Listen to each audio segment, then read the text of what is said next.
दोस्तों वीडियो को एक लाइक और चैनल को सब्सक्राइब जरूर करें, क्योंकि आपका लाइक और सब्सक्राइब हमारे लिए बहुत ही महत्वपूर्ण होता है। सरिता की आंखों से आंसू लगातार बह रहे थे। आंसुओं से पूरा तकिया भीग गया था। मुंह से रह रहकर हिलकियां निकल रही थी। पूरे बदन में कंपकपी हो रही थी। मुंह से कोई बोल फूट नहीं रहा था। उसके हाथ बार बार अपने चेहरे पर जाते थे, जैसे वह अपने चेहरे को अपने हाथों से ढकने का प्रयास कर रही हो। बहुत कष्ट में लग रही थी सरिता। किसी को कुछ समझ में नहीं आ रहा था कि माजरा क्या है। ऐसा कौन सा दुख है या बात है जो सरिता को मन ही मन कचोट रही थी। वह अपना यह दुख किसी से कह क्यों नहीं रही है। आखिर उसका कष्ट क्या है। सरिता की बहू रमा उसके पैरों की ओर बैठी थी। उसने अपनी सास की भरपूर सेवा की थी और अब भी लगातार कर रही है। आज के जमाने में ऐसी बहुएं मिलती ही कहाँ हैं। सरिता खुद को बहुत सौभाग्यशाली समझती थी कि उसे रमा जैसी बहू मिली। सरिता की बेटी निशा उसका सिर लगातार सहलाए जा रही थी और उसे सांत्वना दे रही थी। मम्मा, आप चिंता मत करो, आप बिल्कुल ठीक हो जाओगी। पापा है ना, वो सब संभाल लेंगे। वो दुनिया के सबसे अच्छे पापा हैं मम्मा। उनके रहते आपको कुछ नहीं होगा मम्मा। सरिता इसी बात से तो परेशान थी। वह भी जानती थी कि उसके पति दीपक नाम के ही दीपक नहीं, बल्कि वास्तव में कुल दीपक हैं। कोई आदमी दीपक जैसा भी हो सकता है, यह सरिता ने केवल कहानियों में ही पढ़ा था। लेकिन जैसे जैसे वह दीपक को जानती गई, उसका प्रेम उसकी भक्ति में बदलता चला गया। वह अपनी जिंदगी के उन क्रूर क्षणों को कैसे भूल सकती है, जब नियति के क्रूर हाथों ने उसका पहला प्यार, पहले पति गिरीश को शादी के महज 5 साल बाद ही छीन लिया था। कितना प्यार करते थे गिरीश उसे। उसे यह याद नहीं है कि कभी गिरीश ने उसका दिल दुखाया हो, ना कभी शिकायत का मौका दिया और ना कभी कोई शिकायत ही की। भगवान उस पर इतना मेहरबान होगा, उसने कभी सोचा नहीं था। वह अपनी छोटी सी जिंदगी में कितनी खुश थी। तब निशा 2 साल की थी। लगता है कि उसकी खुद की नज़र लग गई थी उसकी जिंदगी को, उसके परिवार को। तभी तो एक दिन वह खबर आई जिसकी कल्पना मात्र से ही वह सिहर उठी थी। गिरीश मोटरसाइकिल से अपने ऑफिस जा रहे थे और पीछे से एक ट्राले ने उन्हें कुचल दिया था। उस दुर्दिन को वह कैसे भूल सकती है भला। उस एक घटना से उसकी हंसती खेलती जिंदगी तबाह हो गई थी और उसकी गोद आंसुओं से भर गई थी। वह निशा को अपनी बाहों में भरकर न जाने कब तक रोती रही। बेचारी 2 साल की छोटी सी बच्ची समझ ही नहीं पाई कि उसकी मम्मा रो क्यों रही है। मम्मा को रोते देखकर वह भी जोर जोर से रोने लगी थी। साल भर बाद उसके ससुराल वाले और पीहर वाले दोनों ही परिवार के लोग उस पर दूसरी शादी का दबाव बनाने लगे थे। मगर सरिता गिरीश की यादों की छांव में ही अपना शेष जीवन गुजारना चाहती थी। उसके मन मंदिर का देवता गिरीश था, जिसकी वह दिलो जान से पूजा करती थी। उसमें अब किसी और की प्रतिमा की स्थापना नहीं हो सकती थी। वह यह बात भली भांति जानती थी और उसने इस बात को दोनों घर वालों को बता भी दिया था, मगर निशा के भविष्य का वास्ता देकर और जमाने की निष्ठुरता का हवाला देकर उसे शादी के लिए बाध्य किया जा रहा था। तभी दीपक के घर वालों की ओर से शादी का प्रस्ताव आया था। दीपक सिविल इंजीनियर था और सार्वजनिक निर्माण विभाग में जेईएन था। हंसमुख स्वभाव का लड़का था। उसकी शादी रेखा से हुई थी। एक बेटा लोकेश था जो 3 साल का हो गया था। दीपक की पत्नी रेखा का शादी से पहले एक लड़के से चक्कर चल रहा था। लड़का थोड़ा उचक्का टाइप का था।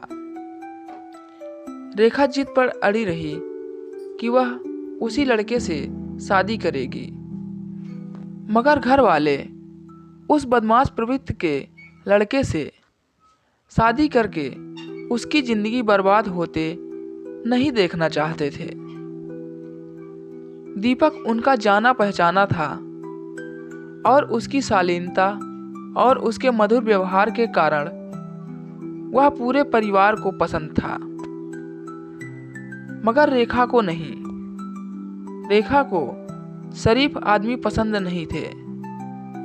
उच्छृंखल उद्दंड शैतान टाइप के आदमी पसंद थे। रेखा के घर वालों ने उसकी शादी दीपक से कर दी। शादी के बाद भी रेखा अपने प्रेमी से मिलती रही। खुद रेखा को पता नहीं था कि लोकेश दीपक का है या उसके प्रेमी का। वह तो सपनों की दुनिया में ही रहना चाहती थी और अपने जीवन में फिल्मी स्टाइल का रोमांस चाहती थी। दीपक एक कुलीन लड़का था जो अपनी हदों को जानता था। अपनी ओर से दीपक ने रेखा को सर्वश्रेष्ठ देने का प्रयास किया था, मगर जिन्हें नाले में लोट लगाने में आनंद आता हो, उन्हें गंगा जी में डुबकी लगाने में कैसे आनंद आएगा। एक दिन मालूम चला कि रेखा अपने 3 साल के बच्चे लोकेश को छोड़कर अपने प्रेमी के साथ भाग गई थी। घर में रखे सब गहने और नकदी भी ले गई थी अपने साथ। दीपक के लिए यह आघात मौत से भी भयंकर था। वह समझ ही नहीं पाया कि उसके प्यार में कहाँ कमी रह गई थी। उसे यह भी याद नहीं आया कि कभी उन दोनों की लड़ाई हुई हो। यद्यपि 1-2 बार रेखा ने कहा भी था कि तुम मुझसे लड़ते क्यों नहीं हो। इसके लिए रेखा ने प्रयास भी खूब किए थे कि वह लड़ाई करे तो इसी का बहाना बनाकर वह घर से भाग जाए, मगर दीपक पता नहीं किस मिट्टी का बना हुआ था कि वह कभी नहीं लड़ा। यहाँ तक कि जब रेखा ने उसकी मम्मी पापा से अलग होने की बात जानबूझकर की, तब भी वह चुपचाप अलग हो गया था। मम्मी पापा की इच्छा के विपरीत इससे रेखा बहुत अपसेट भी हुई थी, क्योंकि इससे उसका काम तो नहीं बनाना। वह खाने में जानबूझकर नमक कम या ज्यादा डाल देती थी, जिससे दीपक कुछ कहे, मगर दीपक बिना शिकायत के खाना खा लेता था। रेखा को बड़ा अफसोस था कि दीपक उसे भागने का ना तो कोई बहाना दे रहा था और ना ही कोई मौका। इस पूरे समय में वह अपने प्रेमी से भी मिलती रही और फिजिकल भी होती रही। लोगों ने दीपक को यह बात बता भी दी थी। खुद रेखा ने किसी को कहते हुए सुन भी लिया था, मगर दीपक ने ना कोई रिएक्शन दिया और ना ही उससे कुछ कहा था। उस दिन वह कितनी निराश हुई थी। अब इससे ज्यादा गंदी बात तो और कुछ हो भी नहीं सकती थी, मगर दीपक फिर भी खामोश बना रहता था। अब तो भागने के सारे रास्ते भी बंद हो गए थे। लोकेश 3 साल का हो गया था। दीपक की इच्छा थी कि एक बेटी पैदा हो जाए तो परिवार पूरा हो जाए, मगर रेखा उसकी बात कैसे मान लेती। उसे चिढ़ाने के लिए वह अभी इसे टालना चाहती थी। हालांकि दीपक ने कोई जोर जबरदस्ती कभी की ही नहीं थी, मगर रेखा को यह बहाना जरूर मिल गया था भागने का, और वह एक दिन भाग निकली। दीपक की दुनिया उजड़ गई थी। जिसकी बीवी अपने प्रेमी के साथ भाग जाती है, ऐसे आदमी का क्या हश्र होता है, यह कोई दीपक से समझे। ऐसा आदमी एक जिंदा लाश बनकर रह जाता है और उसे जगह जगह से कचोटते हैं, उसकी खाल उधेड़ लेते हैं। जख्मों पर नमक छिड़कने का कोई मौका नहीं छोड़ते हैं। दीपक भी एक जिंदा लाश की तरह जी रहा था अपने बेटे लोकेश के लिए। जब दीपक के पास सरिता का प्रस्ताव आया था तो उसने अपने बेटे लोकेश के भविष्य को ध्यान में रखकर सरिता से मिलने का मन बनाया। किसी परिचित के घर दोनों की मुलाकात करवाई गई। सरिता को वह प्रथम मुलाकात अच्छी तरह याद है, जब दीपक ने कहा था, सरिता जी, मैं यह विवाह अपने लिए नहीं कर रहा हूं, बल्कि अपने बेटे के लिए कर रहा हूं। मुझे एक पत्नी की नहीं, मेरे बेटे के लिए एक माँ की जरूरत है। मेरी पत्नी मुझे छोड़कर जा चुकी है। इससे आप अंदाजा लगा सकती हैं कि मैं एक अच्छा पति साबित नहीं हुआ हूं। आप इस बिंदु पर अच्छी तरह सोच समझ कर ही अपनी राय प्रकट करना। मेरे घर वाले मेरी तारीफों के पुल बांधेंगे, जो उनका कर्तव्य भी है। सभी के घर वाले ऐसा करते हैं, इसमें गलत कुछ भी नहीं है, मगर आप उस जाल में मत फंस जाना। सोचने के लिए पूरा वक्त लेना। हाँ, 2 बातों का मैं विश्वास अवश्य दिला सकता हूँ आपको। यदि आप मुझ पर विश्वास कर सकती हैं तो एक बात तो यह कि मैं अपने पति होने का कभी हक नहीं जताऊंगा, और दूसरी बात यह कि मैं लोकेश और निशा में कभी भेदभाव नहीं करूंगा। दोनों की परवरिश में कोई अंतर नहीं होगा और फैसला आपको लेना है। सरिता जो अपने मन मंदिर में गिरीश की मूर्ति को लिए घूम रही थी, दीपक की बातों से इतनी प्रभावित हो गई कि उसने उसी दिन हाँ कह दी थी। उसने दीपक की आंखों में सच्चाई, भोलापन, मासूमियत, ईमानदारी देख ली थी। उसे लगा कि निशा को अब एक पिता की छत्र छाया मिल जाएगी, और सबसे बड़ी बात कि दीपक पति होने का कभी हक भी नहीं जताएगा। यह बात उसके मन को छू गई थी। दोनों की शादी हो गई। दोनों बच्चों को अब मम्मी पापा मिल गए थे। सरिता शुरू शुरू में सहमी सहमी सी रहती थी और संकोच भी करती थी, लेकिन दीपक के निर्मल व्यवहार ने उसकी सारी शंकाएं निर्मूल कर दी थी। धीरे धीरे सरिता के मन में दीपक के लिए प्यार उमड़ने लगा था। वह अपने दोनों बच्चों पर भरपूर ममता लुटा रही थी। दोनों बच्चे उसी के साथ सोते थे।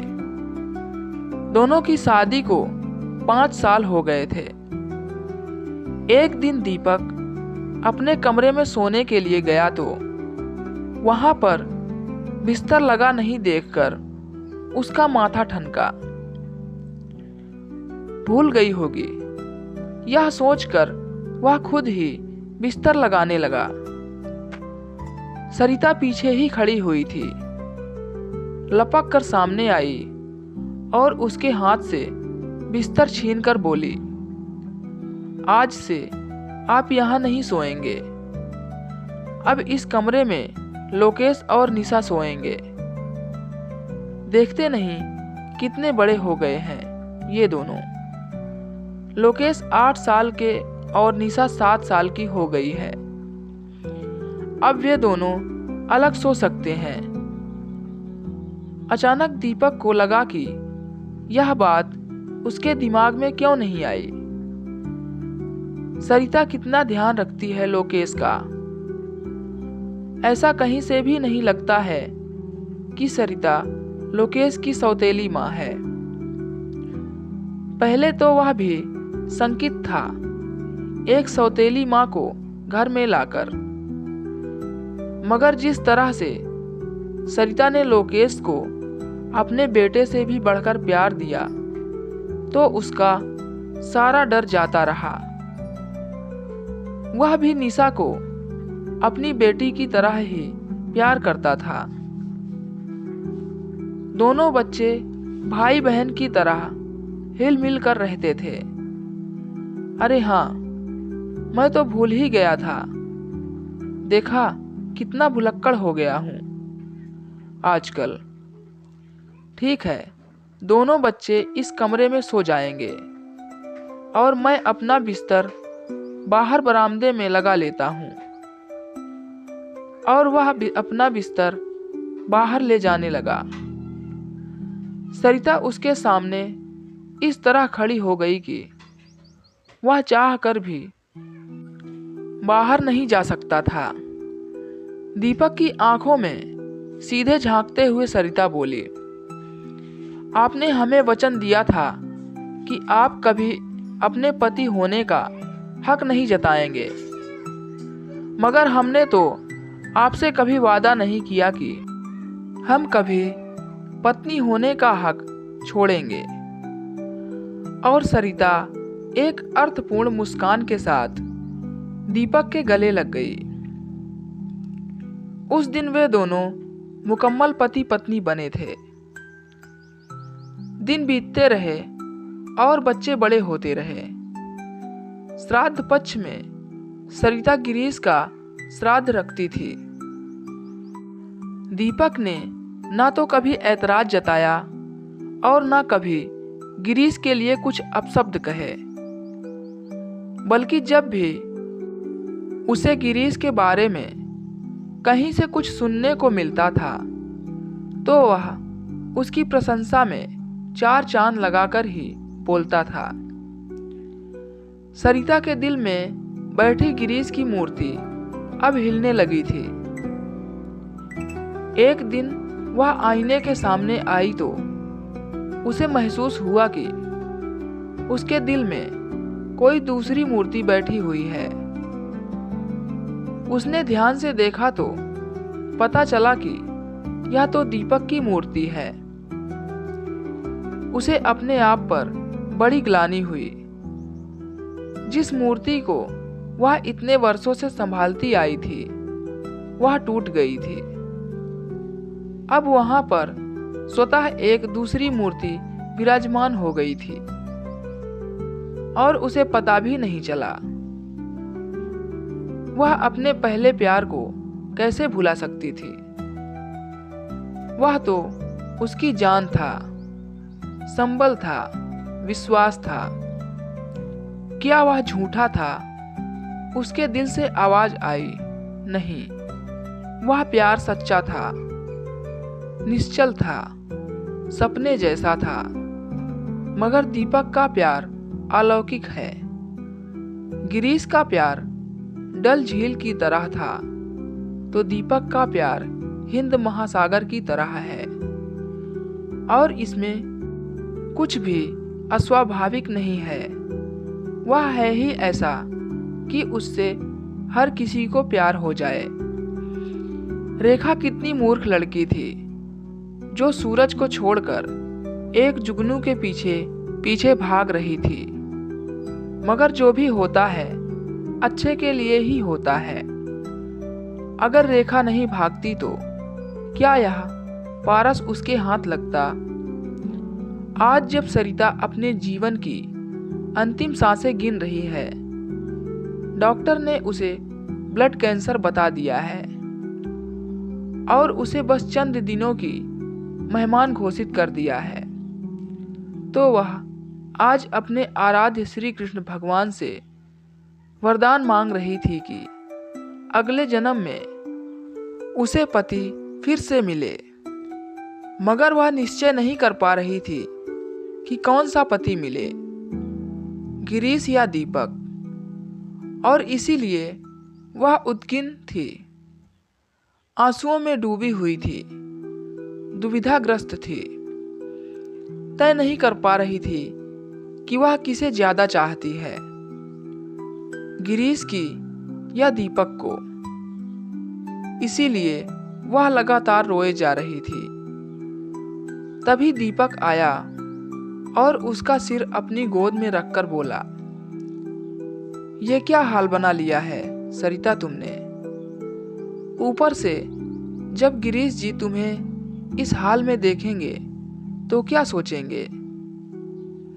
कहेंगे कि उनकी अमानत को मैंने संभाल कर नहीं रखा। मैं भी कैसा आदमी हूं जो इतना सा भी नहीं कर पाया। मैं क्या जवाब दूंगा उन्हें, तुम ही बतलाओ। दीपक इससे आगे बोल नहीं पाया था, उसका गला भर आया था। सरिता ने अपना हाथ उसके होठों पर रखते हुए कहा, आपने मेरी दुविधा मिटा दी है नाथ। मैं इतने सालों तक मृग मारीचिका की तरह भटकती रही, अपने भूत में ही जीती रही, जबकि मेरा वर्तमान भूत से ज्यादा हसीन है और भविष्य और भी सुनहरा होने वाला है। मगर मैं अल्प बुद्धि नारी अपने प्रभु को पहचान ही नहीं पाई। आज मुझे मेरे प्रभु के दर्शन हो गए हैं। अब मेरे मन में कोई दुविधा नहीं है। अब मैं चैन से मर सकती हूँ। बस एक बार मुझे अपने चरण स्पर्श करने का अवसर दे दो। मैं हाथ जोड़कर आपसे विनती करती हूँ कि मुझे अगले जन्म में भी अपनी पत्नी होने का सौभाग्य प्रदान कर दो स्वामी। यही मेरी अंतिम इच्छा है। और सरिता दीपक के चरणों की ओर झुकी, चरण स्पर्श किए और वहीं लुढ़क गई। तो दोस्तों, आज की ये कहानी आपको कैसी लगी कमेंट कर जरूर बताएं।